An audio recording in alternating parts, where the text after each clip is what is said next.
Shri Aditya Kerala Ayurveda Vaidyashala doctor Joshi Rajesh BAMS consultant ayurvedic practitioner ఆనించు వైద్య సేవలు దీర్ఘకాలిక వ్యాధులు మధుమేహం రక్తపోటు సోరియాసిస్ వాత వ్యాధులు పక్షవాతం సయాటికా మైగ్రేన్ సంతానలేమి మొదలగు వాటికి వైద్య సేవలు అందించబడును.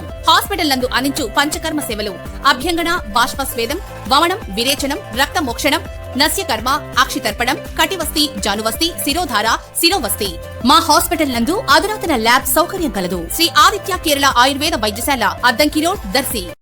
దర్శి ప్రాంతంలో గత కొన్ని నెలల నుంచి ఒక ప్రైవేట్ మొబైల్ యాప్ సంస్థ ఆర్థిక సంబంధమైన స్కీమ్ హల్చల్ చేస్తూ అతి తక్కువ మొత్తం డిపాజిట్ చేస్తేనే పెద్ద మొత్తంలో 1కి 10 రెట్లుగా డబ్బులు వస్తాయనే ప్రచారం ఊపందుకోగా ఎక్కువ మంది అత్యాశతో డిపాజిట్ చేయగా గడిచిన బుధవారం ఎవ్వరికి డబ్బులు పడనందున ఆ సంస్థ బోర్డు తిప్పే ప్రయత్నంలో ఉన్నట్లుగా ప్రచారం బయటకు పొక్కటంతో డిపాజిట్ చేసిన వాళ్ళు ఇక తమ డబ్బులు పోయినట్లేనని లబోదిబోమంటున్న పరిస్థితి నెలకొంది. ఎక్కువ మందికి వారి బ్యాంక్ నెంబర్ కు ఇప్పటి వరకు డబ్బులు పడినట్లుగా చూపిస్తున్నప్పటికీ డబ్బులు తీసే వీలు లేక అకౌంట్ ఆగిపోయినట్లు కూడా తెలుస్తుంది. ఎక్కడ ఏం జరిగిందో కానీ ఈ స్కీమ్ లో ఉన్న కొందరికి సైబర్ క్రైమ్ బెంగళూరు ఆఫీస్ నుంచి నోటీసులు వస్తున్నట్లు కూడా ప్రచారం జరుగుతుంది. చైన్ సిస్టమ్ లాంటి ఈ స్కీమ్ లో ఎక్కువ మందిని కొంతమంది చేర్పించినట్లుగా ప్రచారం జరుగుతుంది. దీని ప్రభావం ఎవరిపై పడుతుందోనని పలువురు అనుకుంటున్నారు.